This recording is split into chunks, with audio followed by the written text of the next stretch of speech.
Los buquelistas te van a rebatir que liberaron a 8,000, solo que no ven que han encarcelado a 30,000. Ese es el problema, así que queda por mucha gente encarcelada que es inocente. Y es una... ¿Han visto el Secoto? Yo el otro día me interesé porque alguien me preguntó el Secoto y dije, pues no sé qué es, pero güey, me vi un documental, un par de documentales sobre el Secoto. Es un centro es una mega hiper cárcel gigantesca que tiene espacio para 40,000 personas,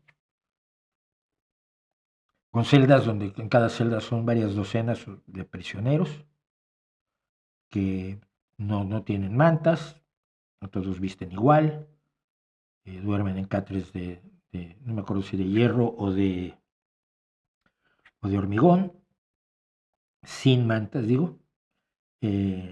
Todos visten lo mismo, se les da la comida, comen con las manos para que para que no hagan armas. Pues puede ser gente terriblemente peligrosa y absolutamente deshumanizada. Sin duda alguna lo hemos visto. Y gente que no tiene ningún respeto por la vida ni por los derechos de los demás. ¿Te imaginas como inocente estar metido en una celda con 30 o 40 tipos así? ¿Dónde queda tu humanidad?